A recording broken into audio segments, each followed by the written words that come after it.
नमस्कार दोस्तों, बहुत बहुत स्वागत है आप सभी का आपके अपने यूट्यूब चैनल आरजीएस में। और हमेशा की तरह आज भी हाजिर हैं डेली करंट अफेयर के प्रोग्राम की सीरीज़ में। और इस प्रोग्राम के माध्यम से हम जो पिछले समय में जो भी घटनाएं होती हैं जो आपकी परीक्षा की दृष्टि से महत्वपूर्ण हो सकती हैं, उन सभी घटनाओं को आप तक पहुंचाने का उद्देश्य रहता है आरजीएस की तरफ से। और साथ ही इसमें स्टैटिक जीके भी जोड़ा जाता है ताकि आप जब एग्ज़ाम हॉल में बैठें तो ज़्यादा से ज़्यादा प्रश्नों को सही कर सकें। चलिए, इसी उद्देश्य से ये डेली करंट अफेयर का प्रोग्राम लाया जाता है। तो हम लोग बढ़ते हैं, सेशन की शुरुआत करते हैं। उससे पहले यदि आप चैनल पर नए हैं तो चैनल को सब्सक्राइब कर लें और अन्य लोगों तक भी शेयर कर दें। आज के लिए आपका पहला प्रश्न,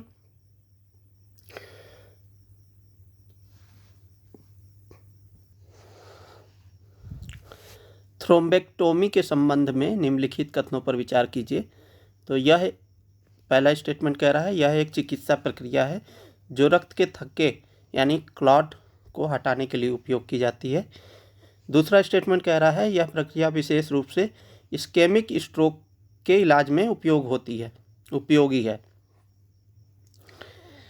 तो आपको बताते चलें कि थ्रोम्बेक्टोमी जो है यह चिकित्सा प्रक्रिया में उपयोग किया जाता है और विशेष करके रक्त के थक्के को हटाने के लिए उपयोग किया जाता है और विशेष रूप से इस्केमिक स्ट्रोक के इलाज में होता है। इस्केमिक स्ट्रोक का मतलब जो मस्तिष्क में रक्त का थक्का बन जाता है उसके इलाज के लिए यह प्रयोग में लाया जाता है। अब जैसे देखिए, कभी एक्सीडेंट होता है या सर पर किसी कारणवश चोट लग जाता है तो उस कंडीशन में क्या होता है, रक्त का थक्का जो है ब्रेन में बनने लगता है और उस कंडीशन में बहुत ही इमरजेंसी में ये इलाज दिया जाता है ताकि जो है व्यक्ति की जान बच सके। तो यह जो है विज्ञान और प्रौद्योगिकी से संबंधित यह खबर है। तो चलिए, तो प्रश्न की ओर बढ़ते हैं। उपयुक्त में से कौन से कथन सही हैं? तो सही विकल्प का चयन करना है। तो यहाँ पर दोनों स्टेटमेंट सही हैं, इसलिए राइट ऑप्शन हमारा क्या हो जाएगा, सी हो जाएगा। चलिए व्याख्या को देखें। तो चर्चा में स्वदेशी थ्रोम्बेक्टोमी डिवाइस अभी है और ये इस प्रकार की डिवाइस है। तो हाल ही में स्ट्रोक देखभाल के लिए भारत के पहले स्वदेशी थ्रोम्बेक्टोमी उपकरण के विकास के लिए वित्तीय सहायता की घोषणा की गई है, इसीलिए चर्चा में है। इसकी घोषणा केंद्र सरकार के विज्ञान एवं प्रौद्योगिकी विभाग यानी डीएसटी के अंतर्गत प्रौद्योगिकी विकास बोर्ड यानी टीडीबी द्वारा की गई है। यह कदम भारत में चिकित्सा उपकरणों के क्षेत्र में आत्मनिर्भरता की दिशा में महत्वपूर्ण पहल है। स्वदेशी थ्रोम्बेक्टोमी डिवाइस के बारे में जान लेते हैं। तो थ्रोम्बेक्टोमी एक चिकित्सा प्रक्रिया है जिसमें रक्त के थक्के यानी क्लॉट को हटा करके मस्तिष्क में रक्त प्रवाह को पुनः स्थापित किया जाता है। यह प्रक्रिया विशेष रूप से इस्केमिक स्ट्रोक के इलाज में उपयोगी है जिसमें मस्तिष्क के किसी हिस्से में रक्त का प्रवाह रुक जाता है। रक्त के थक्का बनने को थ्रोम्बस भी कहा जाता है जो रक्त प्रवाह में रुकावट डालता है। इससे ऊतक क्षति तथा मृत्यु हो सकती है। रक्त के थक्के बनने के सबसे आम स्थान पैर, हाथ, आंत, मस्तिष्क, फेफड़े और हृदय हैं। थ्रोम्बेक्टोमी रक्त प्रवाह को संचालित करने और गंभीर परिणामों को रोकने के लिए की जाती है। इसका उपयोग कभी कभी जीवन को खतरा पहुंचाने वाली जटिलताओं को रोकने के लिए कुछ ही घंटों के भीतर किया जाना आवश्यक होता है। इसकी दो बड़ी श्रेणियां सर्जिकल यानी खुला थ्रोम्बेक्टोमी और परक्यूटेनियस थ्रोम्बक्टोमी है। इस परियोजना के तहत मैसूर स्थित S3V वैस्कुलर टेक्नोलॉजीज को चेन्नई के आरोग्यम स्थित मेडिकल डिवाइसेस पार्क में एक अत्याधुनिक निर्माण सुविधा स्थापित करने के लिए वित्तीय सहायता प्रदान की जाएगी। इस पहल का उद्देश्य भारत में इस प्रकार के उपकरणों का स्वदेशी उत्पादन शुरू करना है जिससे आयात पर निर्भरता कम हो और चिकित्सा क्षेत्र में आत्मनिर्भरता बढ़ सके। S3V वैस्कुलर टेक्नोलॉजीज का लक्ष्य इन उपकरणों को सरकारी स्वास्थ्य योजनाओं जैसे आयुष्मान भारत में शामिल करना है। प्रौद्योगिकी विकास बोर्ड यानी टीडीबी के बारे में बात करें तो इसकी स्थापना 1996 में की गई थी और विज्ञान और प्रौद्योगिकी विभाग के तहत इसकी स्थापना की गई थी। इसका उद्देश्य स्वदेशी और आयातित प्रौद्योगिकी के विकास और व्यवसायीकरण को बढ़ावा देना है। इस बोर्ड में 11 सदस्य होते हैं जो इसके कार्यों और निर्णयों की निगरानी करते हैं। टीडीबी ने global innovation and technology alliance की स्थापना का समर्थन किया है। बता दें कि GITA एक गैर लाभकारी सार्वजनिक निजी साझेदारी यानी PPP वाली कंपनी है। इसका मकसद नॉन मेसिव प्रौद्योगिकी समाधानों में औद्योगिक निवेश को बढ़ावा देना है। अन्य प्रमुख बिंदुओं की बात करें तो द लैंसेट न्यूरोलॉजी जर्नल में प्रकाशित हालिया अध्ययन के मुताबिक भारत में 2021 में 1.25 मिलियन से अधिक नए स्ट्रोक के मामले दर्ज किए गए। यह आंकड़ा 1990 में रिपोर्ट किए गए मामलों की तुलना में 51% अधिक है। बता दें कि स्ट्रोक एक गंभीर स्वास्थ्य समस्या है जो मस्तिष्क में रक्त प्रवाह रुकने से होती है। चलिए अगले प्रश्न की ओर बढ़ें। तो माउंट एटना कहाँ पर अवस्थित है? तो माउंट एटना जो है एक ज्वालामुखी है और अभी जो है वहाँ फिर से विस्फोट हुआ है, इसीलिए चर्चा में है। तो ऑप्शन ए कह रहा है इटली, ऑप्शन बी कह रहा है जापान, ऑप्शन सी कह रहा है आइसलैंड, ऑप्शन डी कह रहा है संयुक्त राज्य अमेरिका। तो इसका राइट आंसर क्या हो जाएगा? ऑप्शन ए इटली में अवस्थित है। चलिए हम लोग व्याख्या को देखें। तो माउंट एटना की स्थिति और भौगोलिक विशेषताओं की बात करें तो माउंट एटना जो है एक सक्रिय ज्वालामुखी है जो इटली के सिसिली द्वीप के पूर्वी तट पर स्थित है। तो सिसिली द्वीप है कहाँ? माउंट एटना का ये रहा सिसिली द्वीप और इसके उत्तर पूर्व में अवस्थित है। सिसिली जो है भूमध्य सागर का सबसे बड़ा द्वीप है। तो ये जो है मेडिटेरियन सी है, ठीक है, और इसी में यह जो है इटली द्वीप अवस्थित है और इटली जो है सिसिली द्वीप अवस्थित है जो इटली का है और यह जो है सबसे बड़ा द्वीप है भूमध्य सागर का। एटना की चोटी आल्प्स के दक्षिण में इटली की सबसे ऊंची चोटी है। यह यूरोप का सबसे बड़ा सक्रिय ज्वालामुखी है। माउंट एटना के शिखर पर 5 क्रेटर हैं जो अधिकांश विस्फोटों के लिए जिम्मेदार हैं। अब क्रेटर कैसे बनता है? जैसे ज्वालामुखी का इवेंट जो होता है, अब यहाँ पर जब ये इस प्रकार की संरचना बन जाती है तो यहाँ इसे हम क्रेटर कहते हैं। ज्वालामुखी के ढलानों पर लगभग 300 छोटे वेंट्स छिद्र हैं जहाँ से फ्लैंक इरप्शंस यानी ढलान विस्फोट होते रहते हैं। तो यहाँ पर जैसे ये 300 वेंट्स हैं ढलानों पर और इसमें से विस्फोट होते रहते हैं।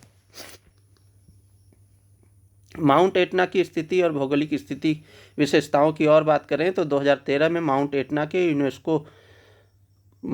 को यूनेस्को द्वारा विश्व धरोहर स्थल यानी वर्ल्ड हेरिटेज साइट के रूप में घोषित किया गया था। तो 2013 में इसे वर्ल्ड हेरिटेज साइट का दर्जा प्राप्त है।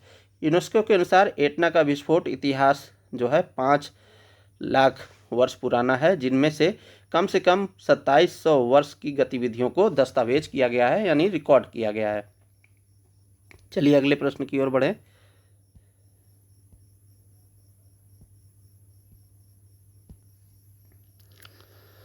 तो भारत का पहला स्वदेशी पोलर रिसर्च किस भारतीय कंपनी द्वारा बनाया जाएगा? तो ऑप्शन ए कह रहा Cochin shipyard limited, option B कह रहा Mazagon dock ship builders limited, option C कह रहा है garden reach ship builders and engineering limited, option D कह रहा है हिंदुस्तान शिपयार्ड लिमिटेड। तो अब ये देखिए ये है क्या? स्वदेशी है। एक तो पहला है स्वदेशी है और पोलर यानी ध्रुवों का रिसर्च करेगा, खोज करेगा और एक प्रकार का वाहन है। तो यहाँ पर राइट आंसर क्या हो जाएगा? ऑप्शन सी हमारा राइट आंसर हो जाएगा। चलिए हम लोग व्याख्या को देखें। तो garden reach ship builders and engineers द्वारा लिमिटेड द्वारा इसको बनाया जाएगा। तो भारत का पहला स्वदेशी पोलर रिसर्च वाहन जो है garden reach ship builders and engineers limited Kolkata स्थित भारत सरकार का उपक्रम है, इसके द्वारा बनाया जाएगा। और GRSE यानी garden reach ship builders ship engineers limited ने नॉर्वे की कंपनी कांसबर्ग के साथ एक MOU पर हस्ताक्षर किए हैं। तो अगर स्टेटमेंट में आ जाए कि ये कांसबर्ग द्वारा के सहयोग से बनेगा या नॉर्वे के सहयोग से बनेगा तो ऑप्शन सही होगा। ठीक है, इसका उद्देश्य क्या है? तो भारत का पहला स्वदेशी पोलर रिसर्च वाहन डिजाइन और निर्माण करना है। MOU पर हस्ताक्षर नॉर्वे की राजधानी ओस्लो में हुई है। अब ये देखिए, ओस्लो जो है नॉर्वे की कैपिटल है। तो अगर जियोग्राफी से संबंधित ये प्रश्न आ जाए कि नॉर्वे की राजधानी क्या है तो ओस्लो है, ये आप यहाँ से भी याद रख सकते हैं। पोलर जो रिसर्च व्हीकल है एक विशेष प्रकार का जहाज होता है जो उत्तरी और दक्षिणी ध्रुवीय क्षेत्रों में वैज्ञानिक अनुसंधान के लिए उपयोग किया जाता है। यह वाहन महासागर अनुसंधान में भी वैज्ञानिकों की सहायता करेगा। चलिए अगले प्रश्न की ओर बढ़ें। तो अरावली ग्रीन वॉल परियोजना किन 4 राज्यों के जिलों को कवर करेगी? तो आप लोगों को पता होगा कि अरावली रेंज जो है राजस्थान से लेकर के दिल्ली तक फैली हुई है और अभी यहाँ पर जो है ग्रीन वॉल परियोजना बनाई जा रही है, यानी कि अरावली के चारों ओर पेड़ों का एक दीवार लगाया जाएगा। ठीक है, तो इसमें 4 राज्य सम्मिलित होंगे। कुल 29 ज़िले शामिल हैं और 29 ज़िले जो हैं 4 राज्यों को मिला करके हैं। तो ऑप्शन ए कह रहा है उत्तर प्रदेश, हरियाणा, राजस्थान, पंजाब। ऑप्शन बी कह रहा है दिल्ली, हरियाणा, राजस्थान, गुजरात। ऑप्शन सी कह रहा है महाराष्ट्र, दिल्ली, राजस्थान, पंजाब। ऑप्शन डी कह रहा है गुजरात, मध्य प्रदेश, हरियाणा, उत्तर प्रदेश। तो राइट आंसर क्या है? दिल्ली, हरियाणा, राजस्थान, गुजरात है। चलिए व्याख्या को देखें। तो अरावली ग्रीन वॉल परियोजना के बारे में देखें तो अरावली पर्वत श्रृंखला को पुनः हरित करने के लिए शुरू किया जा रहा है। प्रधानमंत्री नरेंद्र मोदी जी द्वारा 5 जून विश्व पर्यावरण दिवस पर इसकी शुरुआत होगी। इसका उद्देश्य है कि 700 किलोमीटर लंबी अरावली श्रृंखला में वृक्षारोपण करना है। यह अभियान जो है एक पेड़ माँ के नाम योजना का विस्तार होगा, जिससे पिछले वर्ष PM मोदी ने दिल्ली में बुद्ध जयंती पार्क से आरंभ किया था। परियोजना के तहत 29 जिलों की पहचान की गई है जो 4 राज्यों दिल्ली, राजस्थान, हरियाणा और गुजरात में स्थित है। इन जिलों में स्थानीय पेड़ लगाकर उन्हें धूल और प्रदूषण से बचाव करने वाली दीवार के रूप में तैयार किया जाएगा। यह प्रयास मरुस्थलीकरण को रोकने और भूजल पुनर्भरण में मदद करेगा। ठीक है, परियोजना का एक उद्देश्य स्थानीय वन जीवों के लिए निरंतरता वाला गलियारा बनाना है। चलिए अगले प्रश्न की ओर बढ़ें। तो हाल ही में किस संस्थान ने नया नैनो एंजाइम विकसित किया है? ऑप्शन ए कह रहा है IIT मुंबई। ऑप्शन बी कह रहा है भारतीय विज्ञान संस्थान बेंगलुरु। ऑप्शन सी कह रहा है IIT रुड़की। ऑप्शन डी कह रहा है IIT कानपुर। तो अभी जो है